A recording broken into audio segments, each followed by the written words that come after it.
That shit reacted here. Might have something on Dow right now. 5 minute.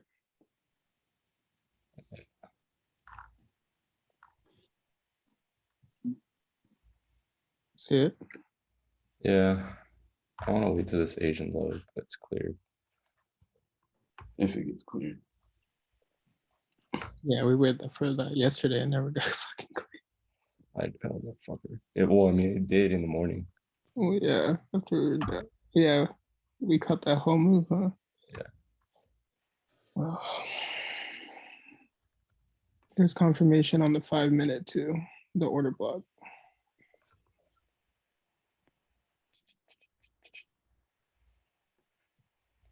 All right. So basically, I saw that you guys don't like. Somebody said something about equal lows. I just want to go over like a couple ways to apply like some of the old smart money stuff. So like a lot of it gets all fucked up with ICT with like the like relatively equal highs. I just want to clear up that it's not. If this is a wick and this is a wick, okay, this is relatively equal highs, right? Because this wick never gotten taken, hasn't even taken, right? But if this wick is up like this, that's not regular relatively equal highs anymore. That's ran. That high is ran. Okay. So it's very simple. So that trade that I took on US 30 back over here. No, where was it? Over here. Okay, so somebody was like, I don't see no lower low, but you can see even if it's ran by a tick like that, these are no longer relatively equal lows. This is a new low now. Okay, this trade was taken from this here, right? Low, high, lower low, higher high, right? This is a lower low. Even if it's not, this is lower than this low that we're looking at. This low created a high, right? Then it got ran, right? This low created this high created these lows, right? It never got taken. So I don't care about this high right here. I want to see this high being taken because this low created the new high, this high right here. Okay, now if this low created this a new high above this, right, it'd be a different story. But this high was never taken until here. So that's why I'm using this low as my entry point. Right? But this low definitely was ran. You can see even by a tick, that was ran. Okay, so relatively equal lows would be like this, right? Where this low hasn't been taken yet. Yeah. Also, like let's say you have S&D, right? Supply and demand. So like this is valid, right? Because you have an OB here in line with this. So you got the power move, right? But you see how there's a gap in here. There's a gap in price, right? So this is still like a valid zone. But for example, let's look for an example. So some people use this as the OB, right? Like, which is fine, you can, but I like to use fresh untested. So if it's untested, for example, there's no gap in here, like price came into it already, like that. I'm not gonna reuse this, okay? Especially on like, when I'm looking for confirmation, like with engulfings.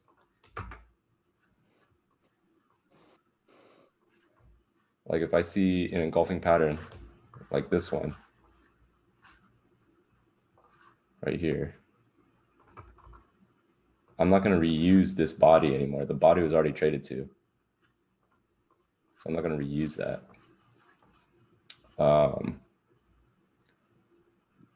So if, for example, like the wick takes the wick, you see how the wick, this wick trades into this wick right here, or this wick trades into this wick, I can still use this body for a trade, even though obviously this one didn't pan out, but I can still use just the body if the wick was taken.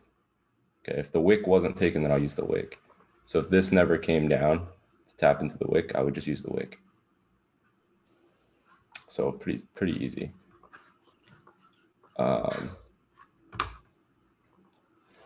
are the questions? I can talk about firming, engulfing on higher time frame. Yeah, I mean, it's just like, for example, this is a 1 hour chart, and then we have engulfing pattern here, right? This body was engulfed on a higher time frame, like a 2 hour chart. This would just be engulfed anyways, right? You'd have like an engulfing pattern, and then you can see price came back down into this. Okay, but this was already tested here, so it's whatever. For example, like this one, this is a perfect example. Okay, like how we can use the fresh body. This is engulfed. On a lower time frame, we would have to look for a pattern.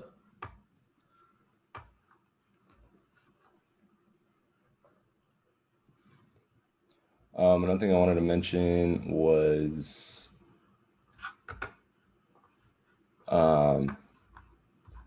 forgotten QMs. So for example, let's look here.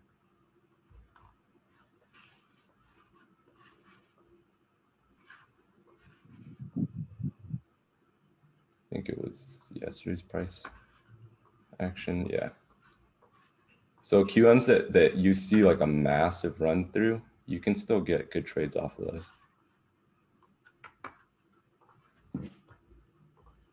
Okay.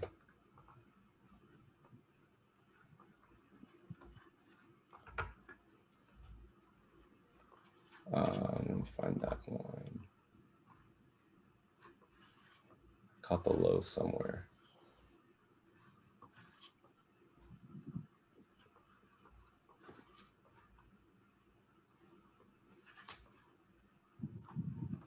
Reset this chart.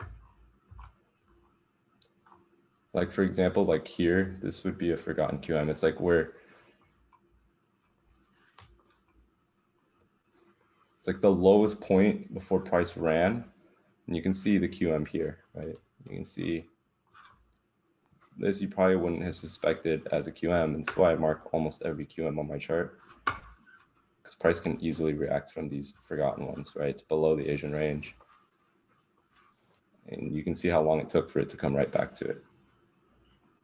Okay, so that's right here.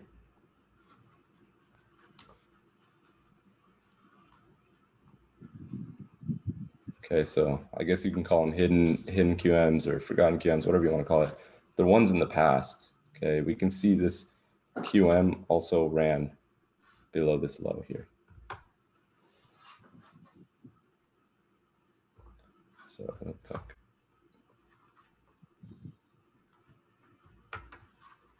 I use them on lower time frames. I only trade NAS on lower time frames. But you can see how there's this confluence here. We have two QMs in the same area. Okay. And if you wanted even more of a sniper entry, you would have it there. Okay. And you can see how far that moved.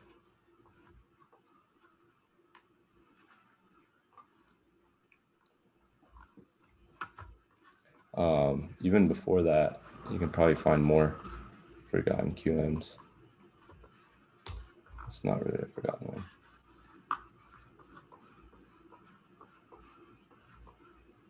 Like obviously we had one there.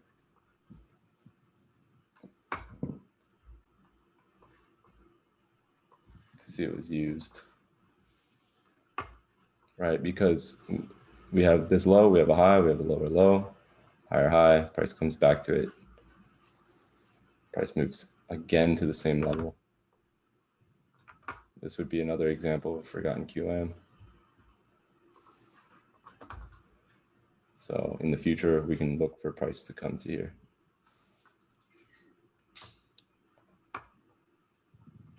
Okay, and then you have your SNR2.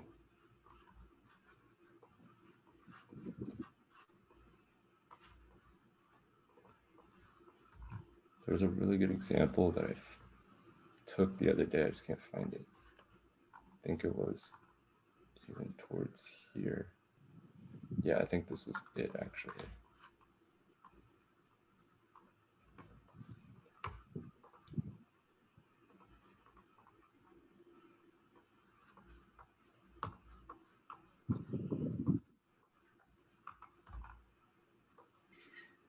Yeah.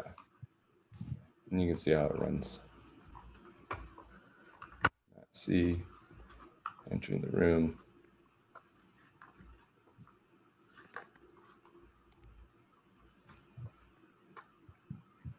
Don't really see anything there. Hold on, I think there's a setup that I want to take. No.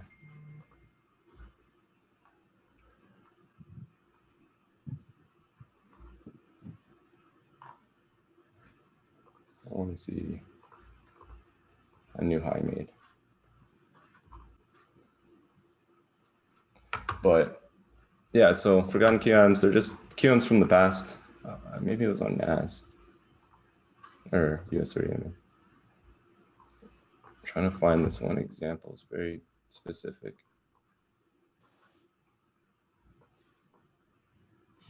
Here we go.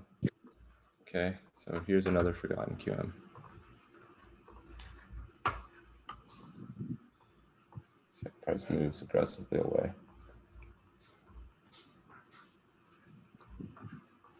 Okay.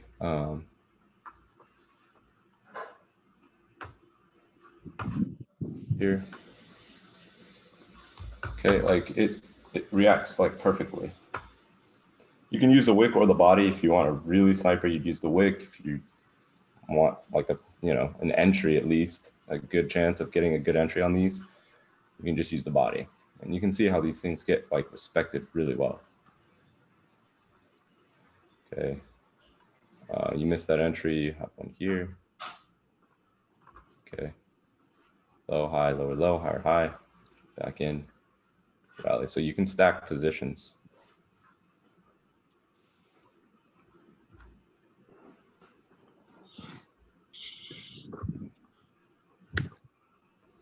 Down. Okay. You guys see that? Like how perfect the entries pretty much are? Low, high, lower, low, higher, high, right?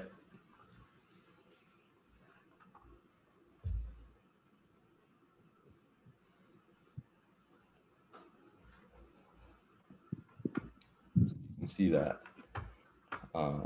Yeah. Pretty fucking clean.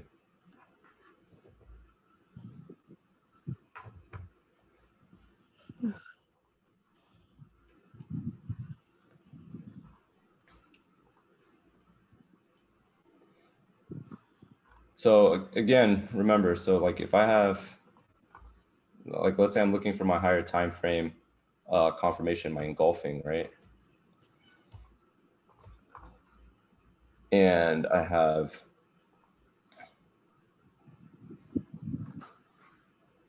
this sort of pattern going on, my engulfing pattern. Okay. And then let's say I see a down candle come through, or sorry, not a down candle, but let's say something like this. I'll look for my setup, right? Like I'll have the wick untested, but let's say this happens, the wick's tested and then it comes up. And then on my lower time frame, I have some sort of QM happening, right? But price never made it back down to this, right? To the QM level, right here. And the wick was taken, right? So if the wick was taken, for example, here, right? If the wick was taken, then what did it react from? It reacted from SNR2, right? or SNR1, whatever. Okay, but if the body hasn't been taken yet, I can still use this engulfing pattern. I can still use it because I can use the body, right? Because the body wasn't taken. Just do that for examples. Move that line. Okay, so this high would pretty much be the wick, right? This would be like an SNR1 if there was a base right here. Okay, so I see that the wick was taken, right? Wick was taken, but if the wick wasn't taken and I still have a QM level here, then I can take the wick entry, I mean the body entry, because this would have done something like that, right? And then fly. But I can take this if the body hasn't been taken yet. Does that make sense?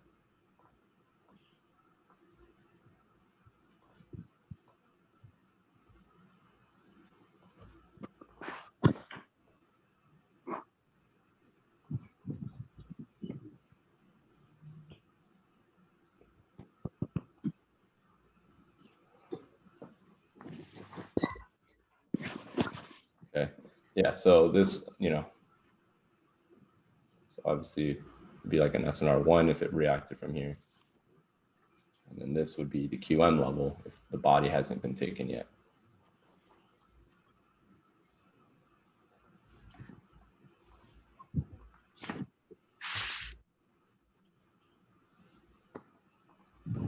So the wick is taken, then that's fine. I can still use the body. Same. The wick wasn't taken. If the wick has been taken, I can still use the body. So for example, if this next candle comes in and wants to trade to the body like this, and then wick into that QM level, I can take that trade still, even though that the wick was taken, because most of the time you're going to have a QM or you're going to have an SNR1 or 2, right, in this area up here. But if that was already taken, then I'm going to be looking for my QM level, and this will still be a valid engulfing, right? So my engulfing is still valid.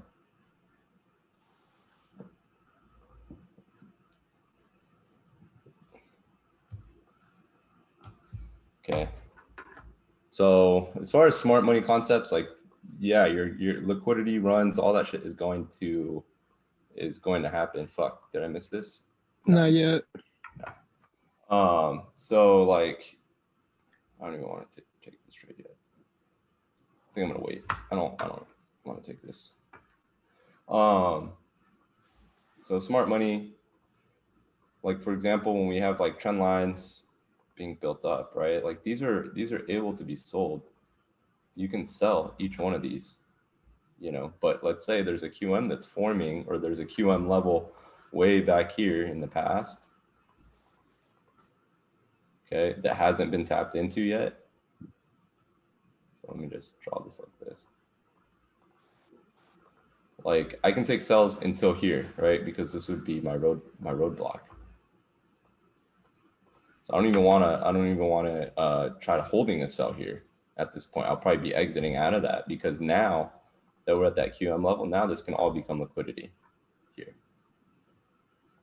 Okay, for it to be ran.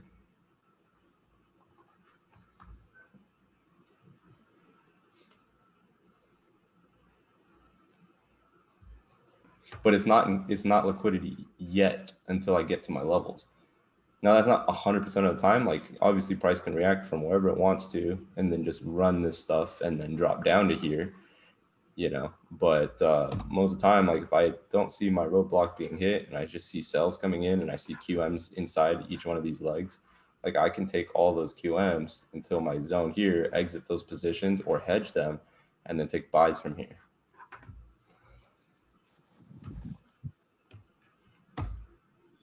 Super simple.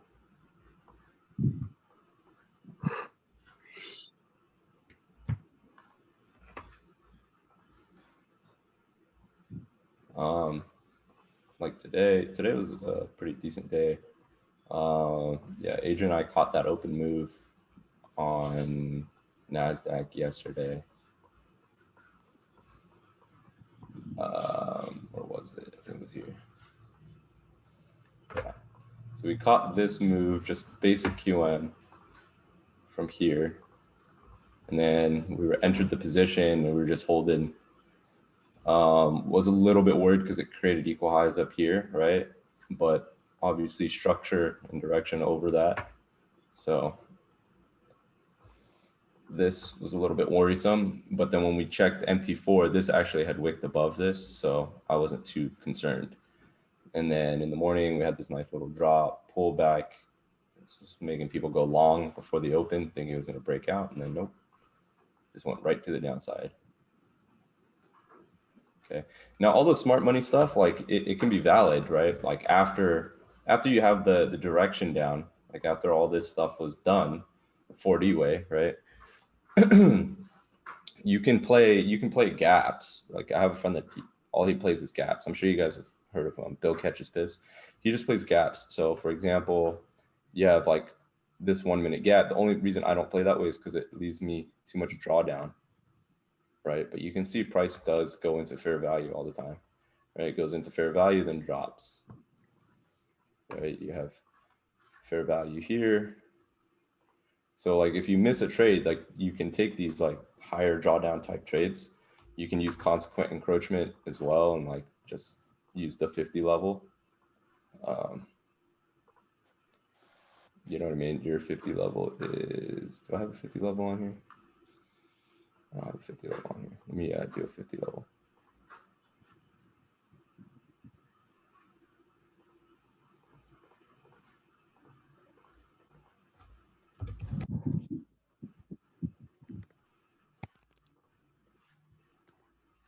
Okay, you can use consequent encroachment and then have your 50 level. So, I mean, some of the smart money stuff, you know, it still works. You have your gap here, or you have your OB, like if you miss these trades, you know, but it's always better just to catch, you know, when you can catch the high. Even if you caught this QM right here, you wouldn't have gotten stopped out. You would have just been so close to getting stopped, but you still could have caught this. Okay, you can see how price comes in, fills the gap, drops, creates another opportunity of fair value right here, but doesn't really give you too much of an entry. Okay, so for example, if we look at 4D versus smart money, like if we look at the open of yesterday,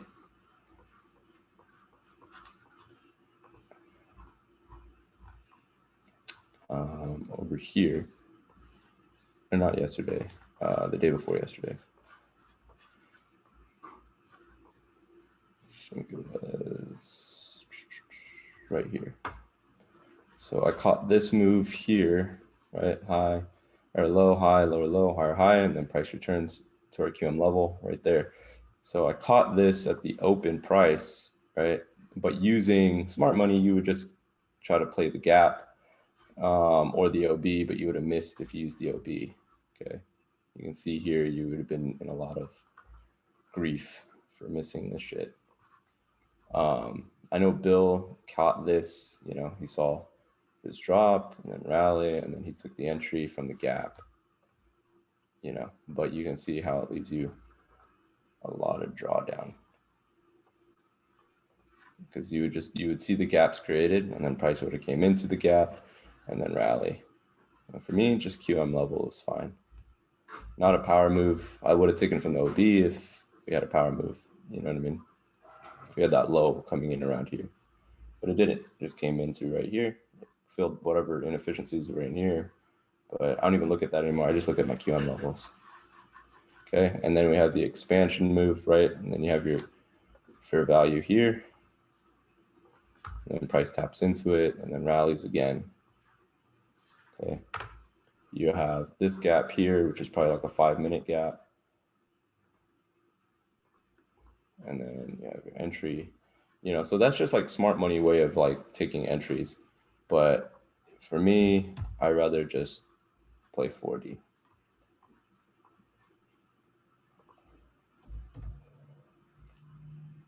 Okay, because I mean, look at this trend line, right? Like, yeah, this trend line was 100% going to get ran, but you would have missed all these cells in here. you know.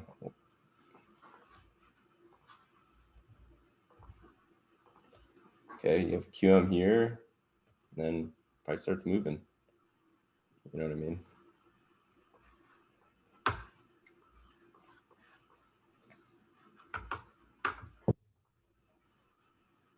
This one you probably would have missed. You have QMs all inside this. Okay. Remember, I don't trade with an SL, really. I mean, I have like a max that I'm willing to lose, but I don't really trade with an SL. So yeah, you would have missed this one too. Even if you played the OB, you would have missed this one.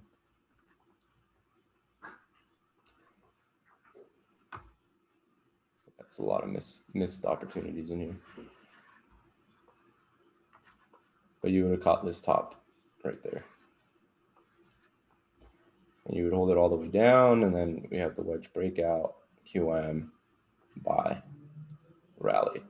Okay, so you can see how the reversal played out, right? So we break the trend, right? So we have this whole downtrend, and we break out of the trend, create the low, create the high, lower low, higher high, right? And then price rallies right here. Comes right back to entry to the pip, and then moves, and then you have this entry here, low, high, lower low, higher high if you're waiting for timing, right? Because we have 930 open price right there. Okay, so you can see how catching the 930 open into this QM, then if you missed it, you can get in right there.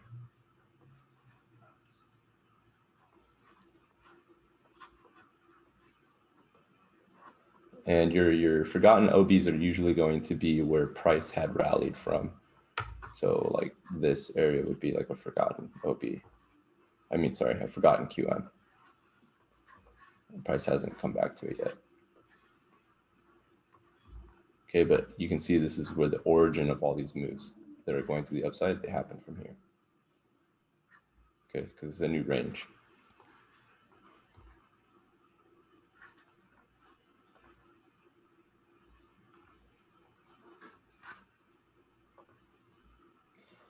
Any questions, guys?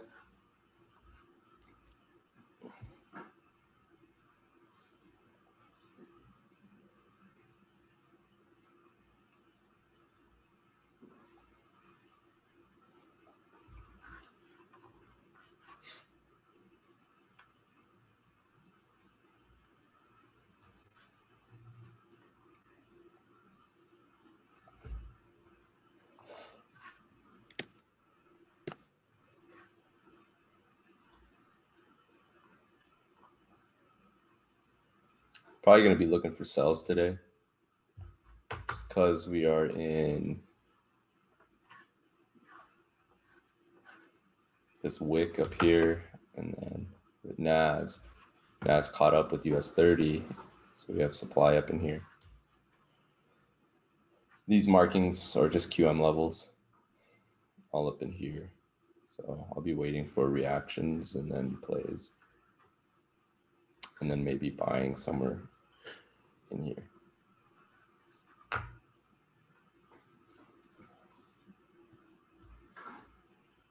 Because if we look at our range, and if you do use premium and discount, which premium discount's fine to use, you can definitely use it. It's just, I don't like to rely all my trades on it, because yeah, you're in premium apparently above this high right here, right?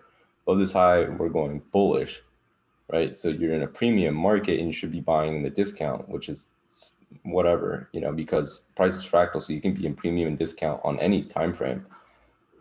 But in this leg here, like how many buys would you have missed if the whole time on H4 you're thinking you're in a premium?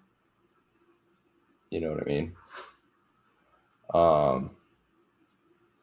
It is good to buy in the discount zone, no shit, right? Buy low, obviously sell higher, and prices moving into quote unquote premium. But for me, like I can take scalps all the way up into this, okay? So I'm technically buying at a premium.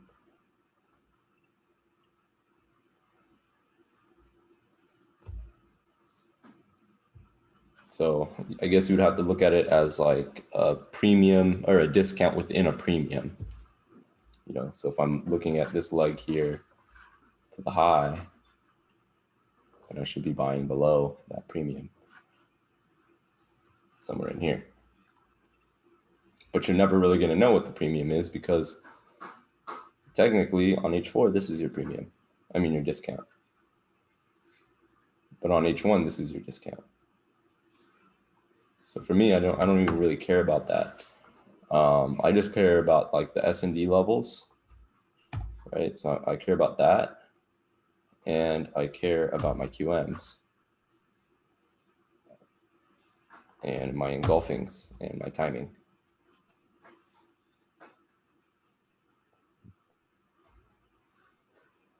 And in smart money, the difference between a stop punt, break of market structure, return to origin, there's a difference between that and a QM.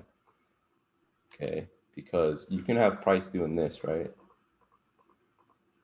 Run below, make a high, and then enter, right? But this could be like this, right? And this would what you would call like a smart money stop hunt or whatever.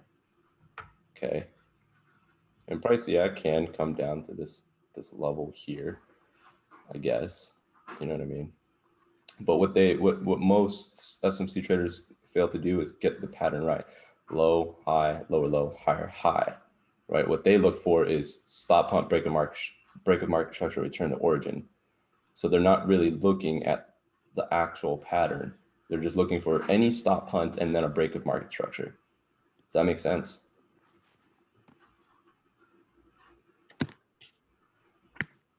But what we're, yeah, exactly. What we're doing is we're looking at the pattern: low, high, lower, low, higher, high, return to origin. But we're not just looking for just a stop hunt. It's not just a stop hunt.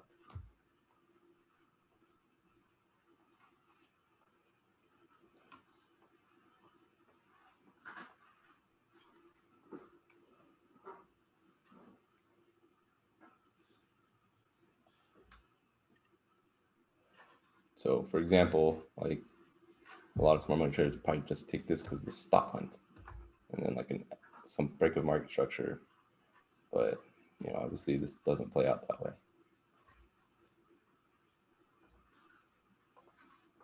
So just make sure that if you're like doing your QMs, always mark them like low, high, lower, low, higher, high, return to the left shoulder. That way you can just ingrain the pattern in your head.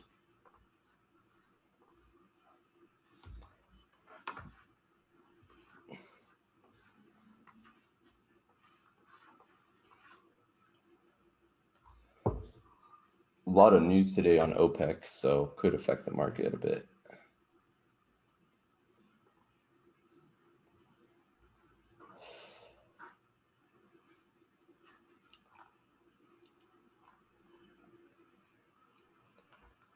I'm not going to take any buys today.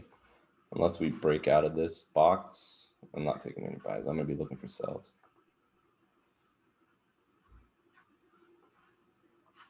So if we get sells and then we get down into an area to buy, then I'll look for buys. But I'm not going to be buying at the highs. I'm going to be buying below, somewhere below here. I don't know yet. Maybe down here, somewhere in here. Maybe wait for this whole fucking thing to take out. I don't know yet.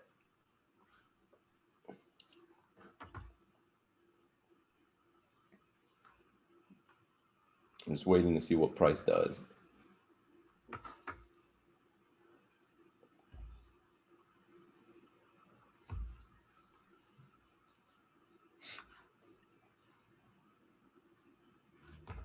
Any questions, guys? I might wrap this up because I need to focus.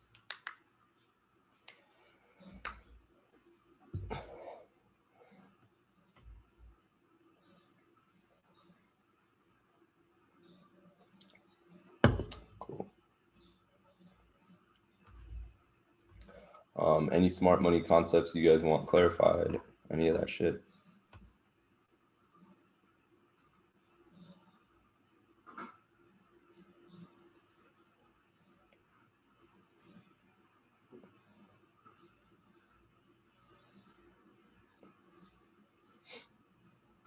All the way, 100%. And it's if you guys are like trying to play NAS on M1, it's just very, you got to be ready to take some losses, right? You just understand that it's gonna move pretty quick. You'll take some losses at first, but if you're patient enough to wait for a really good setup, it's pretty decent. Like if you wait for the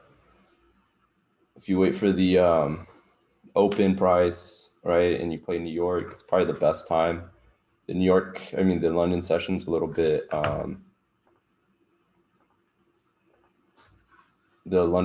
bit slower, and I mean it can move at times, but mostly you're gonna get like a lot of futures traders, they trade the overnight session,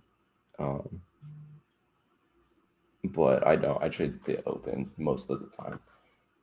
Just lately I've been trading the London session because I'm really trying to compound my account like crazy. But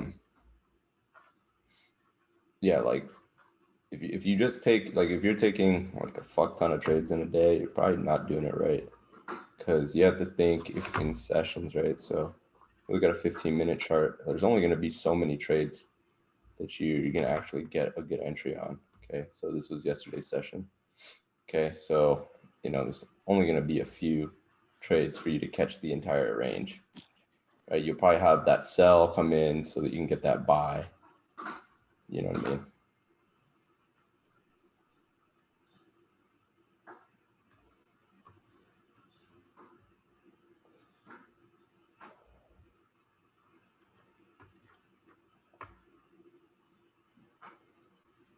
QM on M15 right here.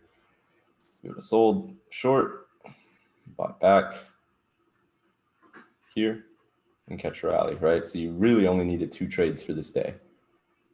Where you're gonna fuck up on scalping is you're not gonna be paying attention to this higher time frame stuff, really, when you need to be paying attention to the higher time frame stuff.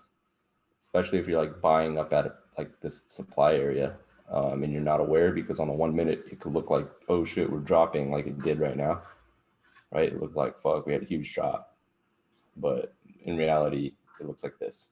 Okay, so you have like an ant's view when you need a bird's eye view of like the entire picture. Okay, 15 minutes and 30 minutes is typically your intraday time frames. Okay, and then the 1 minute for entry and scalps, right? Like there's no reason you can't scalp through all this, right? There's no reason. For example, like this area right here, you have this being made. This is like an SNR level, I think. I forgot what this was actually. Or a QM. There's a QM in here somewhere. And then you have obviously your forgotten QM here. Yeah, it's best you got to be using multiple time frame. Targeting these Asian lows from this sell was perfect. Okay, and yeah, like if you're trying to scalp through all this, it's just not gonna make, you're gonna lose a lot of trades.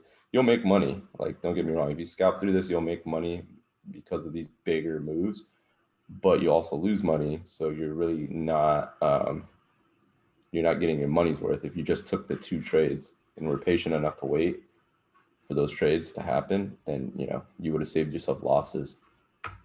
Me, I'm pretty much like a high frequency trader, so I take a lot of trades in and out. I'm pretty much in and out of the market, but typically during the open, right, like right around this area, is where I'm looking to hold trades a little bit longer than normal. So like the 100 to 200 pip moves, that's where I'm looking at here.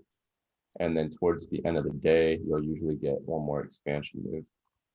Okay, so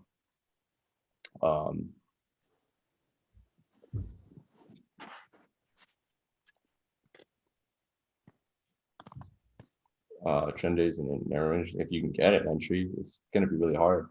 Like imagine trying to get an entry through all this. You're going to open yourself up for drawdown. Like you should be in the move before it happens.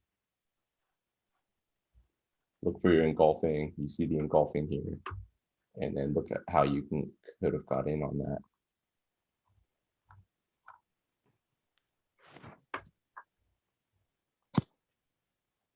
This was NAS. Yesterday at this time was a little bit cleaner, but you can see we have a high, a low, a higher high, a lower low. Price runs through, creates a base. So what do you have? You have a QMM here, right? And price rallies from that QMM. If we look at the higher time frame, okay, you have your engulfing pattern here. You may have missed by a tick, maybe, because you have the body right here. So you can see the wick was taken, but we can still use the body.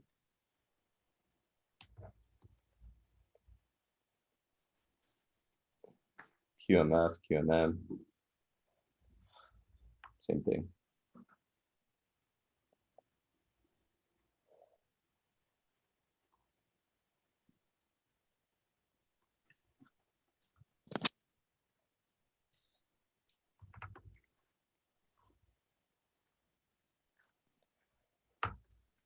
All right. I think that's about it. You could have still caught this entry too. Actually, no, never mind. What are the right conditions, or is it just market structure and not fast one directional pricing? For you also compounding, you mentioned you were waiting for price action or the market to have right conditions. That's on gold. So on gold, I want the market to move in about 100 to 200 pip range. Okay, so like when we're ranging in a 100 to 200 pip, then I can compound really great with gold. Other than that, like you can compound pretty fast. I mean, Adrian's on his third day, fourth day, you turned $200 count. Where are you at now? 2,000. 2,000, yeah. And he's at 2,000 right now. So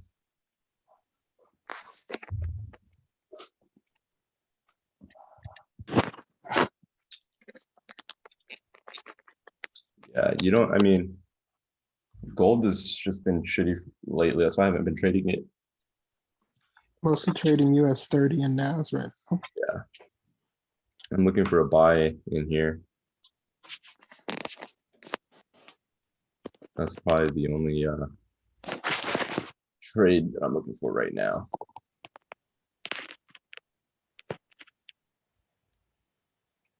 Which I'm using a different account for. Someone said, damn, Adrian.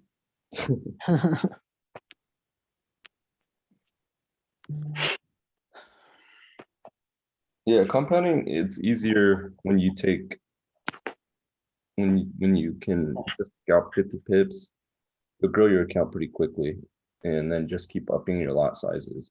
And just trading clean setups. Like, don't try to make the setup happen. If it's not working, just don't even take it. It's not worth it.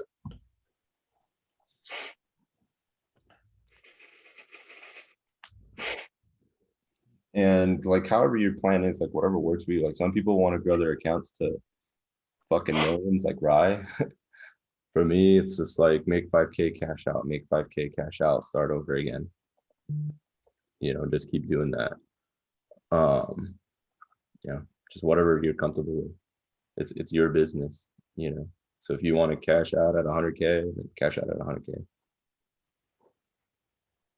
And just try to just end the day profitable. Yeah, he was in the last scalping video. Yeah, we were in there.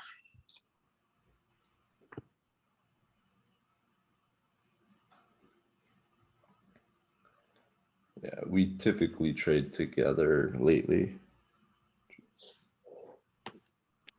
Adrian started when I started.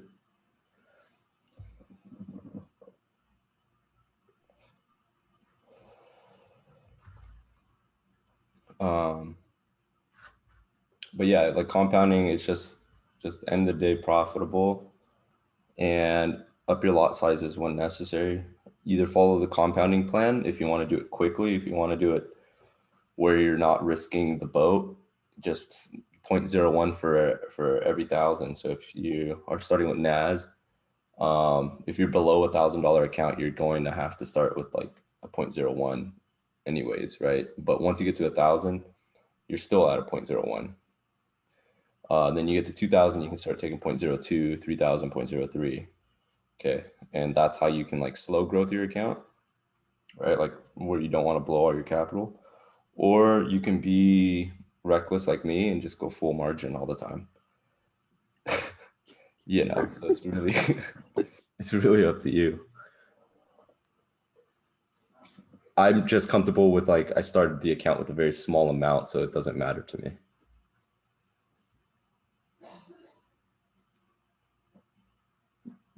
Yeah, mini, you can do whatever you want with it.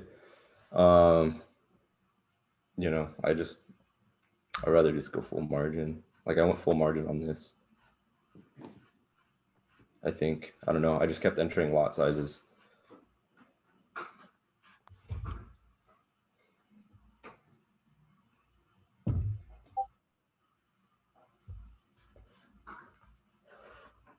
Let's see what this thing is doing. Don't see anything clean just yet.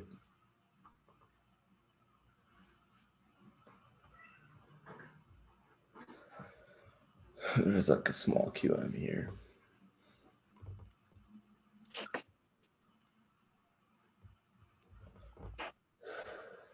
All right, guys, I'm gonna end the recording. And I'll post this for the people that got in late.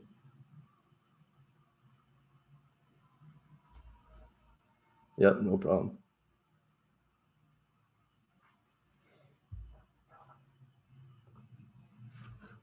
All right, later, guys.